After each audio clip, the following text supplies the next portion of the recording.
Bonjour à toutes et à tous et bienvenue dans cette nouvelle émission. Vous le savez, les luttes sociales, syndicales font partie de l'ADN du média. Il était donc temps qu'on y consacre une émission complète. Le journal des luttes est né de cette volonté de prendre au quotidien le pouls de la France qui lutte pour ses droits, son respect et sa dignité. Donc merci au Fonds de dotation pour une société solidaire qui finance ce programme. Nous sommes le lundi 17 mars 2025, il est à peu près 13 h et vous nous regardez sur la chaîne YouTube Le Média 24/7, sur le canal 165 de la Freebox, sur Molotov et bien sûr toujours sur notre site internet lemediatv.fr. Qui dit nouveau programme dit nouveau pari. Et pour cela, nous avons besoin de votre soutien. Pour devenir abonnés, sociaux ou faire un don ponctuel, rendez-vous sur soutenez.lemediatv.fr. C'est avec vous que le combat continue. Le journal des luttes, c'est parti.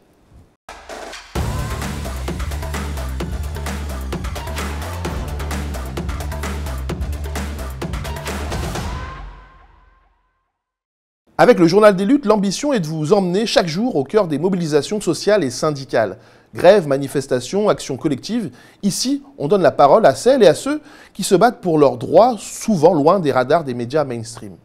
Alors au programme aujourd'hui, le nom de François Bayrou à une retraite à 62 ans, à quelques jours de la grande manifestation du 20 mars à l'initiative de la CGT.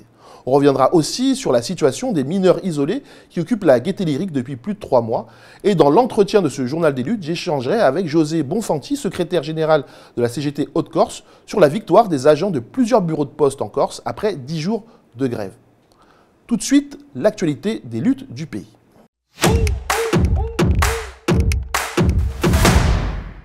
On commence donc cette édition avec le nom de François Bayrou à un retour à 62 ans pour l'âge légal de départ à la retraite. Le Premier ministre avait pourtant décidé d'un conclave pour discuter avec les partenaires sociaux de la réforme des retraites. Mais avec cette déclaration, il ferme une porte qu'il avait lui-même ouverte. Ce qui a provoqué la colère des syndicats. On écoute Denis Gravouille de la CGT. J'ai eu l'occasion de le dire, c'est un scandale dans le fait qu'on ne respecte pas la parole donnée. On nous a dit, vous allez pouvoir discuter sans totem ni tabou. Vous vous rappelez des termes. C'était la formule. Totem ni tabou sur les paramètres d'âge. Donc nous, on a un mandat qui est suivi par les 2 tiers d'ailleurs des Français, qui est l'abrogation de la réforme des retraites. Donc on peut discuter de tout. On peut discuter du retour à 62 ans. On peut discuter de toutes les paramètres de la réforme. Et puis là, d'un seul coup, il ferme la porte. Donc on ne comprend plus rien sur la position du gouvernement. C'est la cacophonie totale entre lui et Éric Lombard. Donc il va falloir demander des explications et c'est de nature à effectivement mettre en danger les discussions. D'autres syndicats comme la CFDT trouvent aussi les propos de François Bayrou incompréhensibles. D'autant plus que le ministre de l'économie, Éric Bompard, dit lui que c'est aux partenaires sociaux de décider. Cette cacophonie gouvernementale va certainement pousser plus de monde à descendre dans les rues. Jeudi 20 mars, la CGT appelle à manifester un peu partout en France ce jour-là pour défendre les retraites. Les partis politiques de tous bords n'ont pas manqué de réagir également au nom du Premier ministre. La mascarade apparaît au grand jour pour Manuel Bompard, le coordinateur de LFI. Pour sa camarade Mathilde Panot, Bayrou vient de mentir et de trahir son engagement sur les retraites. Colère aussi au PS. Pour le député Arthur Delaporte, que nous recevrons dans la contre-matinale mercredi prochain, François Bayrou est en roue libre et il ne fait que discréditer encore plus sa propre parole. Les socialistes se sentent trahis, surtout que la réouverture des discussions sur la réforme des retraites était l'une des concessions que François Bayrou leur avait accordées pour qu'ils ne votent pas les différentes motions de censure. À ce moment-là, c'est LFI qui se sentait trahi par le PS.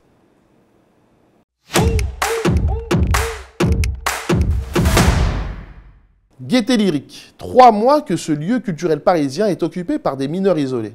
La ministre de la Culture, Rachida Dati, pointe du doigt la maire de Paris, Anne Hidalgo. Elle dit, je cite, « Il faut qu'elle donne immédiatement l'autorisation d'évacuer la Gaîté Lyrique au préfet de police ». Hier, dimanche 16 mars, un grand rassemblement a eu lieu devant la salle de spectacle parisienne pour alerter sur la situation de ces jeunes migrants. Plus de 400 mineurs qui occupent ce lieu culturel souhaitent qu'une solution leur soit trouvée, notamment des logements. On écoute Milor du collectif des Jeunes de Belleville au micro de Lisa Lab. C'était en décembre dernier, au début de l'occupation. Est-ce que vous pouvez m'expliquer pourquoi vous avez décidé d'occuper la Gaîté Lyrique là, avec le collectif? Pour trouver des hébergements pour des jeunes qui dorment à la rue. Ça fait plus de 6 mois, les jeunes dorment à côté de la Seine, à Pont-Marie. Et avec les changements du climat, on n'a pas trouvé autre chose à faire. On a interpellé la mairie, on a demandé de rendez-vous, des hébergements. Il n'y avait pas de solution. Et on s'est décidé de faire une action ici, afin de les interpeller, à faire quelque chose. Mon éclat depuis hier, ils disent que non, ils n'ont pas de solution.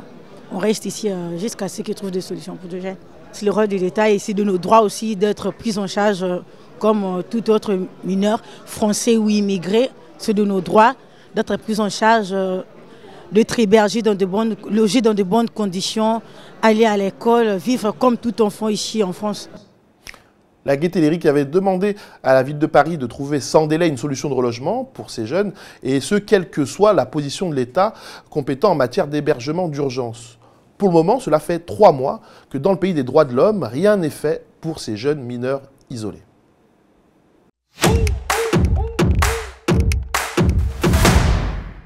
Ce vendredi 14 mars, Bordeaux accueillait sur son parvis des droits de l'homme un rassemblement pour les droits des personnes trans, co-organisé par l'Envol, un groupe libertaire anticapitaliste, et Ancre, l'association bordelaise d'auto-support entre personnes trans et ou non binaires. L'objectif de ce rassemblement, dénoncer les violences systémiques envers les personnes trans à l'échelle mondiale dans un contexte de progression fulgurante des déclarations et mesures transphobes depuis plusieurs mois, notamment en Europe et aux États-Unis depuis l'élection de Donald Trump. Notre correspondant à Bordeaux, Gabriel Taïeb, était sur place.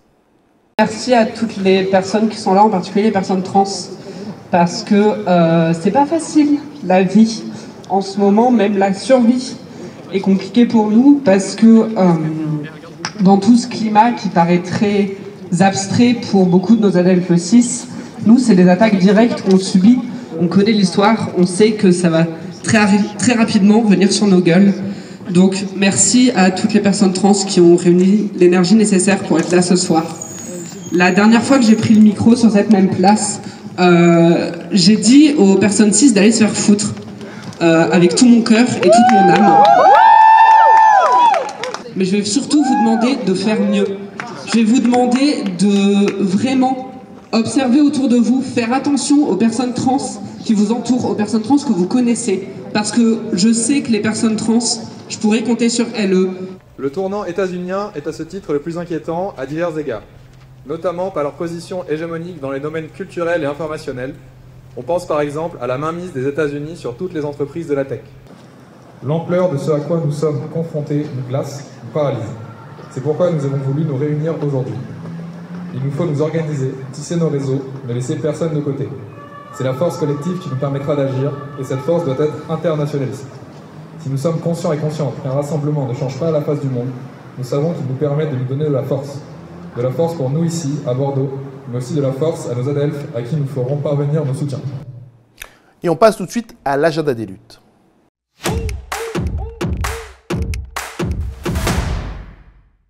Nous vous parlions des coupes budgétaires dans l'enseignement supérieur et la recherche qui ont donné lieu à de nombreuses manifestations la semaine dernière. Celles dans le domaine de la culture ne passent pas non plus. Sur appel de l'intersyndicale artistes, auteurs, intermittents, salariés, indépendants, étudiants, enseignants, agents de médiation culturelle, tous se rassembleront le 20 mars un peu partout en France. À Lyon, rendez-vous à midi devant le rectorat. À Montpellier, rendez-vous à 13 h, place de la Comédie. Et à Paris, le rendez-vous est donné à 14 h devant l'Opéra Bastille.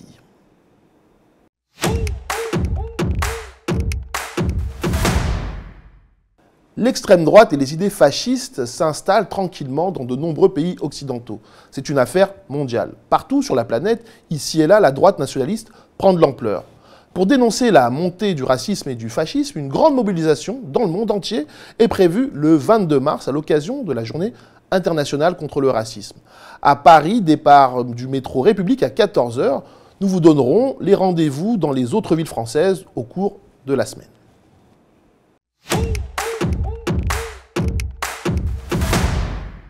Et on termine l'agenda des luttes avec la CGT Santé et Action Sociale de l'EHPAD de Neuville-aux-Bois dans le Loiret qui appelle à la mobilisation devant leur établissement demain, mardi 18 mars. Une grève illimitée a d'ailleurs commencé depuis jeudi dernier. Les grévistes alertent contre des conditions de travail dégradées et les suppressions de postes. Ils exigent que de nouveaux employés soient embauchés immédiatement.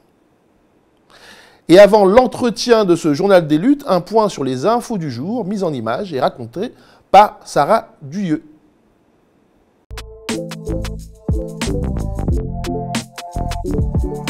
Polémique après les propos de François Bayrou. Hier, le Premier ministre a déclaré qu'il n'était plus envisageable de revenir à un âge de départ à la retraite à 62 ans, au regard du contexte international. Les syndicats dénoncent un mépris des partenaires sociaux, à qui il avait confié la tâche de tenter de parvenir à un nouvel accord.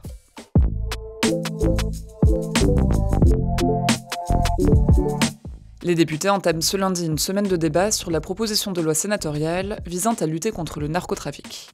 Le texte est critiqué par la gauche, qui dénonce des mesures attentatoires aux libertés publiques et divise même les élus de la Macronie.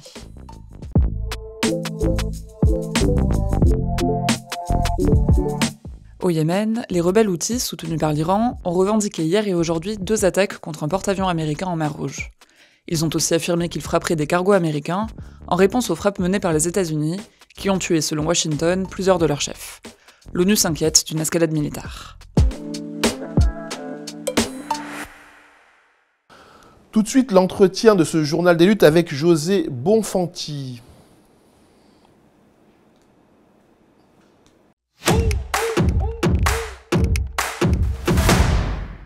Et avant de recevoir José Bonfanti, on va être avec lui en visio. Il est bon de rappeler pourquoi nous l'avons invité aujourd'hui, car en Corse, depuis plusieurs jours, une grève avait lieu notamment dans 4 bureaux de poste dans 4 villes différentes, à Borgo, à Furiani, à Luciana et à Biguglia.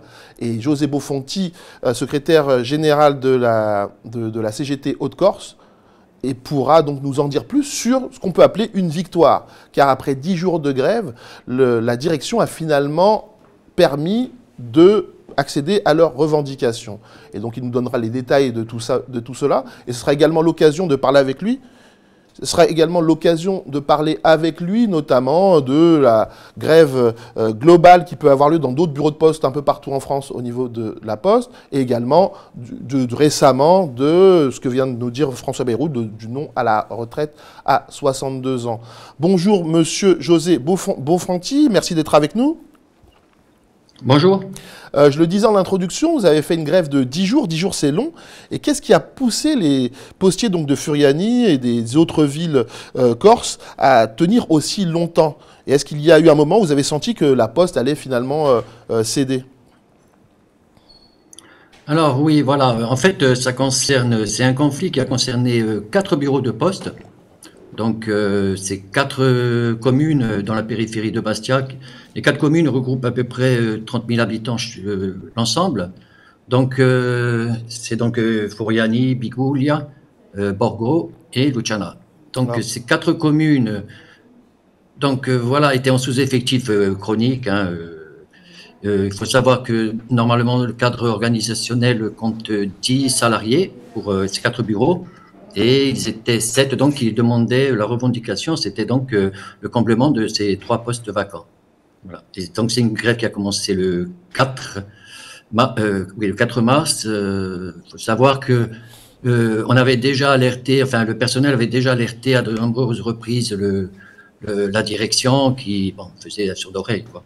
Donc la grève a été le final pour se faire entendre. Et justement, qu'est-ce que vous avez obtenu exactement? Et est-ce que les revendications ont été satisfaites? Et est-ce qu'il reste d'autres points en suspens? Qu'est-ce que vous avez obtenu justement? Alors, le personnel est mitigé, si vous voulez, parce que la lutte a quand même permis de combler 2 postes sur les 3.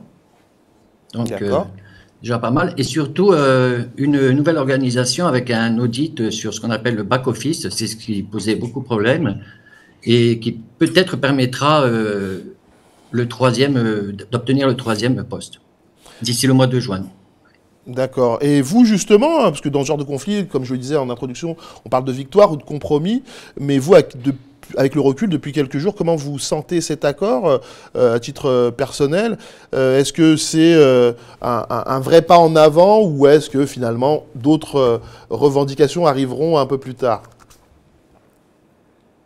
Alors, pour nous, pour la CGT, ça reste quand même une victoire, parce qu'à partir du moment où la Poste essaye donc de limiter au maximum les effectifs dans tous les établissements, que ce soit au courrier ou au réseau. Là, ça concernait le réseau, donc les guichets. mais c'est pareil au niveau de la distribution, de la banque postale, tout ça. Donc, obtenir le comblement des postes, c'est toujours une victoire, parce que le principe de la Poste maintenant, c'est la rentabilité, le profit, et toujours gagner toujours plus avec toujours moins de salariés, moins de charges. Donc pour nous, ça reste quand même une grande victoire. Justement, en fait, il semble que le problème n'est pas simplement lié à la Corse, pour le coup, à la Poste, car il y a d'autres communes. Hein. Le 7 mars dernier, en Haute-Vienne, il y a eu une grève. Il y a aussi en décembre plus de 20 000 contrats d'intérimaires supprimés brutalement. Ou encore, dans certains milieux ruraux, plusieurs boîtes aux lettres jaunes ont été supprimées. Donc c'est un problème d'ampleur nationale, en fait, en ce qui concerne la Poste. Oui, il n'y a pas que ça. En fait, la Poste, on le sait, désertifie le rural. Hein. Elle ferme des bureaux de poste. Beaucoup deviennent des APC, des agences postales communales, donc qui ne sont pas gérées par la Poste, ni le salarié est un agent communal et plus un postier. Et dans le meilleur des cas, on va dire, c'est ce qu'on appelle la Poste crée les facteurs guichetiers, c'est-à-dire le matin donc au guichet, et l'après-midi à la distribution, ce qui réduit fortement le nombre de salariés à la Poste. Mais je ne vous entends plus, Monsieur Bonfanti. On a peut-être un souci de liaison. J'espère que ça sera. Vous m'entendez là? Ah, là, je vous entends. Vous disiez. Je disais donc voilà. C'est surtout au niveau rural, jusqu'à maintenant, que la Poste s'attaquait. Hein, on disait avec les agences postales communales et les facteurs guichetiers. Mais petit à petit, on s'aperçoit qu'elle s'attaque aussi, justement, et qu'elle va vers une désertification au niveau des petites villes et même des quartiers sensibles qu'elle déserte. Oui, effectivement. Tout ça, bien sûr, excusez-moi. Allez-y, continuez. Pour une histoire de profit, hein, c'est juste pour la rentabilité. Hein. Oui, j'imagine. Est-ce que justement, ce qui s'est passé pour vous encore, c'est un signal pour d'autres régions dans la manière de mener ce type de grève pour avoir finalement gain de cause? Enfin, on espère. Je sais qu'il y a beaucoup de mouvements au niveau national sur les conditions de travail aussi, parce qu'il y a des conditions de travail de plus en plus dégradées hein, à la Poste, il faut le savoir. Et au niveau de l'emploi, il y a de plus en plus de conflits, on a des échos. Bon, après, c'est vrai qu'après, chacun se bat au niveau local. Et nous, ça fait quelques conflits qu'on a au niveau du réseau, au niveau de la distribution. Plus ou moins, on va dire, on limite la casse, quoi. On garde nos emplois. Et surtout, ce qui concerne au niveau du service public, quoi, pour nous, la question du service public dépasse celle de la simple gestion économique. Elle inclut une dimension sociale essentielle pour la cohésion de la société et pour la justice territoriale. Donc la défense du service public est aussi une question de solidarité et de justice sociale pour tous. Et justement, pendant cette grève, les usagers se sont retrouvés donc sans service postal. Est-ce que vous avez eu des soutiens parmi eux ou au contraire, ils étaient plutôt tendus? Est-ce qu'ils ont compris un peu le sens de votre grève? Car souvent, les grèves peuvent diviser. Hein. Alors justement, là, on a eu un très bon accueil de la part de la population qui venait, malgré le bureau fermé, ne rechignait pas. Au contraire, ils nous apportaient tout leur soutien parce que ce qu'ils nous expliquaient, donc ils sont au courant bien sûr que tous les services publics désertent et pour eux, la Poste, c'est encore le seul service public qui est maintenu. Donc on avait tout leur soutien. On avait aussi le soutien des élus, il faut dire, qui ont essayé de contacter, d'être le médiateur entre la direction de la Poste et nous. Donc, niveau soutien, c'est vrai qu'on a été soutenu par toute la population et les élus.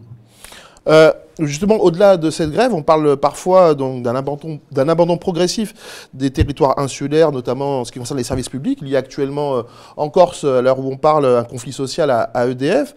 Est-ce que vous avez le sentiment que la Poste ou EDF considèrent la Corse comme une priorité ou au contraire comme une variable d'ajustement? Écoutez, c'est vrai qu'il y a une crise en ce moment à EDF.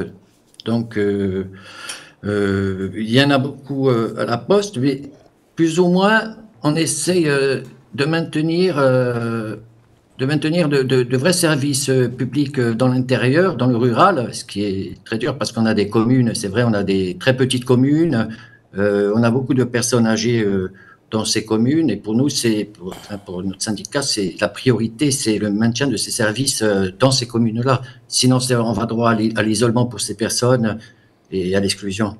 Donc, c'est une priorité pour nous. Et d'ailleurs, du coup, là, les bureaux de poste qui avaient fermé ont repris. Comment ça se passe? Oui, ils ont repris donc ce matin. On a très bien négocié. Donc, il y a eu une reprise ce matin de tous les salariés et qui ont été quand même satisfaits. L'ensemble des salariés a été satisfait. Je vous dis, un peu déçu de ne pas avoir obtenu la totalité de leurs revendications, mais après coup, on s'aperçoit que la lutte paye.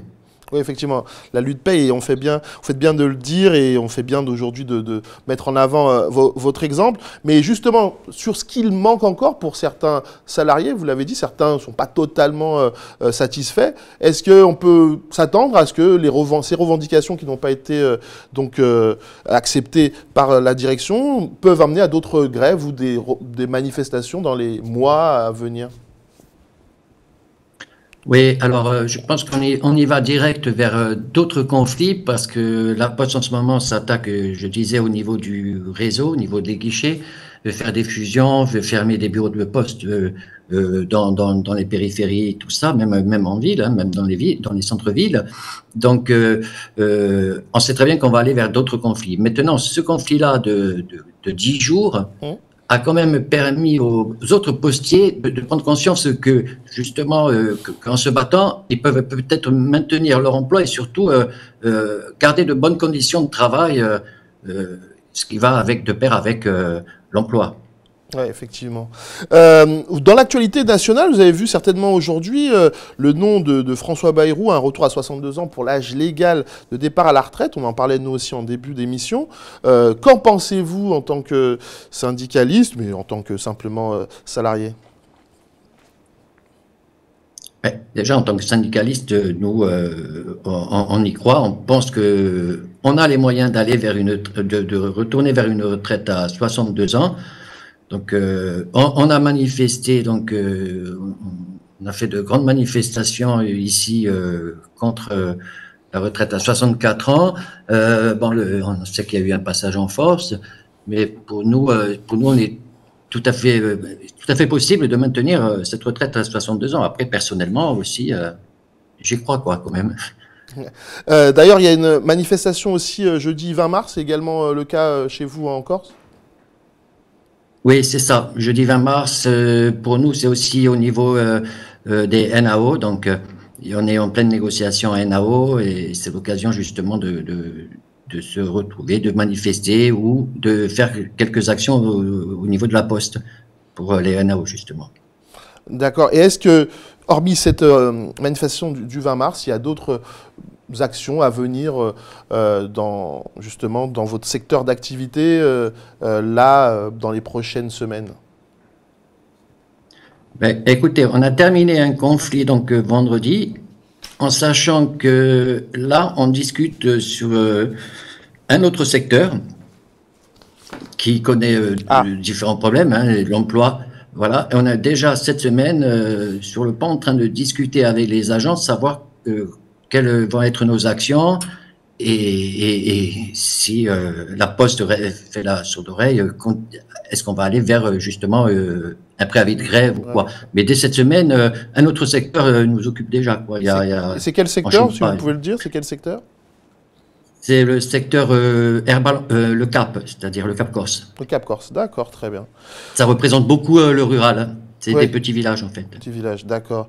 En tout cas, merci beaucoup, monsieur José Bonfanti. Je rappelle, vous êtes secrétaire général donc, de la CGT Haute-Corse. Merci d'avoir été avec nous. Merci de nous avoir parlé de cette victoire. Hein, après 10 jours de grève, on peut le dire. Vous avez obtenu une victoire face à votre direction. Merci à vous d'avoir suivi cette nouvelle émission du Journal des Luttes. Une émission qui est permise par le Fonds de dotation pour une société solidaire, le fonds de dotation pour une société solidaire. Je vais essayer de bien dire leur nom, car c'est grâce à eux qu'on peut faire cette émission. Donc merci à eux. N'hésitez pas à nous dire ce que vous en pensez en commentaire si vous nous regardez sur YouTube et par mail si vous nous avez regardé à la télé. Continuez à nous soutenir et à soutenir votre média, un média qui vous garantit une information libre et indépendante. Alors abonnez-vous à partir de 5 € par mois ou devenez sociétaire de notre coopérative.